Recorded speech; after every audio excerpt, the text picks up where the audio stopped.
Welcome back to another So Your Wife Wants You To. Today we are going to fix a trampoline. It's outside.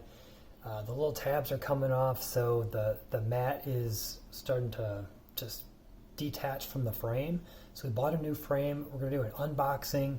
I'm going to install it. We're going to take a look and see how good it is. So let's go take a look at it. So it just came in through the lovely Amazon.com people. I think you have heard of them before. So let's see here. So it's Trampoline Pro. And the instructions I think are funny, so it's worth putting on video here.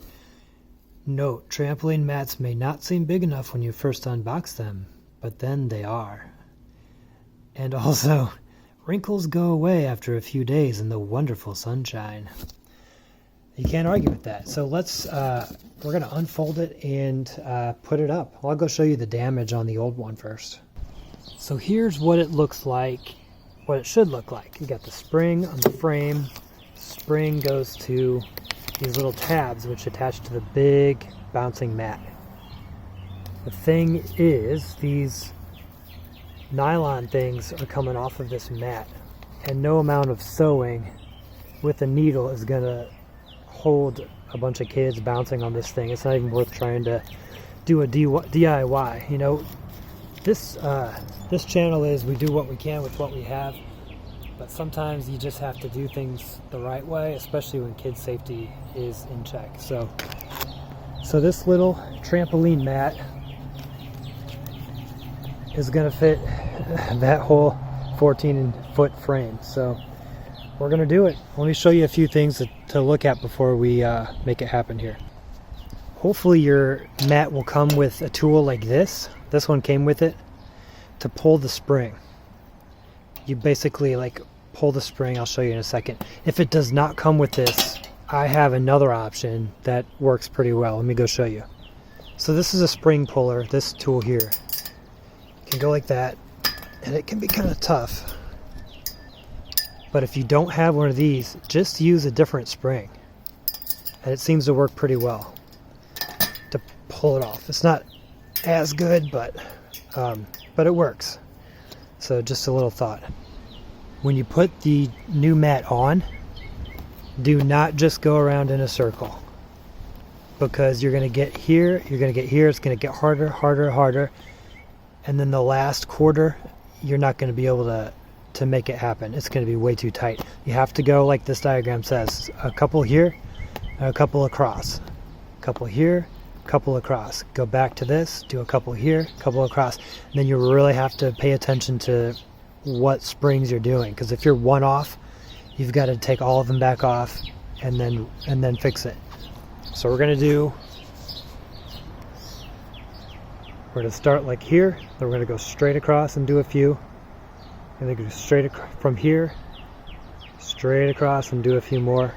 Then we're going to go back to here and just kind of keep going and make a bunch of little X's, and it should be on. So I will get back with you when it's all put together and see how it looks.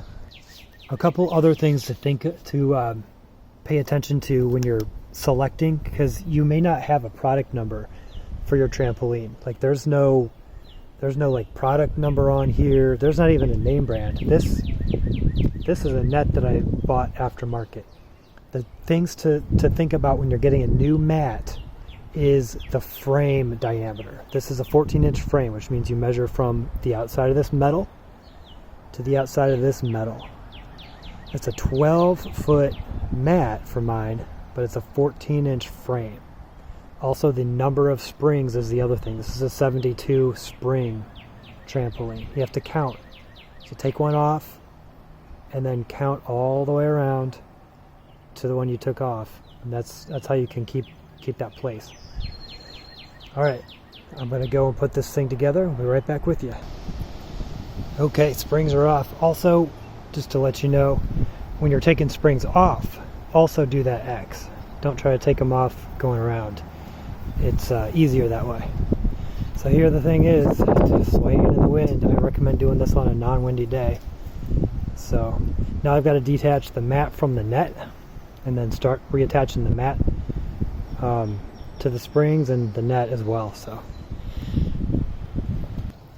and I just realized the past me tied every single one of these, so I've got 72 knots to untie. Just a little word to the wise: if you're going to put this together, think of the future yourself, because it's going to be a lot of work.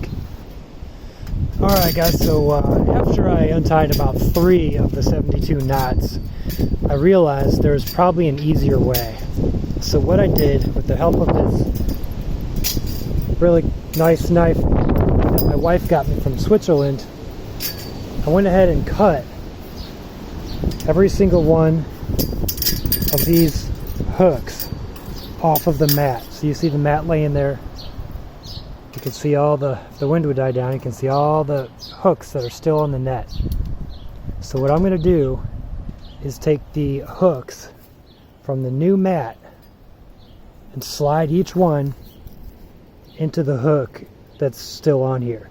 Then we're going to have the mat into this hook, into the, and then we'll have the spring attached to the new mat and the new hook, but it'll be going through this. That's going to save me a whole lot of time.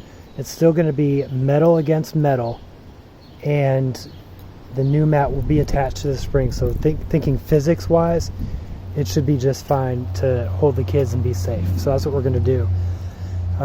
So a few more to cut. I'll show you how I cut them. Basically, sorry about the cinematography today, but basically I can't do it with two hands, with one hand, but we're cutting this part off, and this ring remains attached to the net, and the mat will fall to the ground. We'll put the new mat on, and it's placed in between or inside of that ring. So more to come.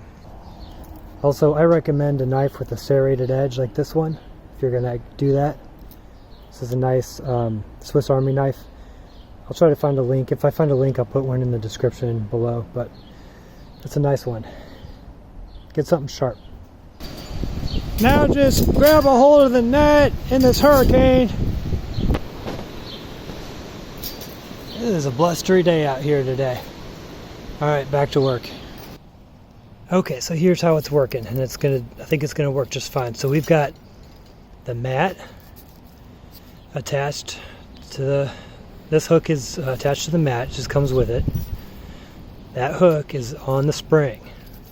So now we just have the net also attached, kind of loosely attached there, holding the ring is holding the net. So we've got, basically the net has its own ring now. It's tied with the original knots that I used. So the net has its own ring, and through that ring we've got the spring attached to the mat. So now I just have to do 71 more of them, however you talk on a blustery Saturday. Okay, so now I've just got to count. I'm going to count whatever half of 72 is, 35 or whatever, and I'll do like 1 or 2 over there, and I'll do another half of 35 over here. Just kind of keep going around, and just as long as it all lines up, it'll be fine.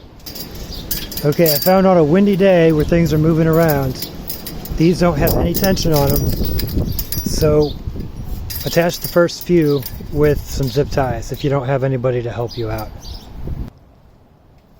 Alright everybody, there you have it. We are done. You can kind of see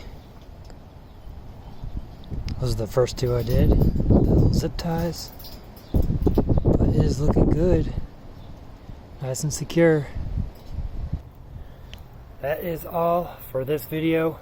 Links in the description if you need any of the stuff. Otherwise, we'll catch you on the next one. Get back to work.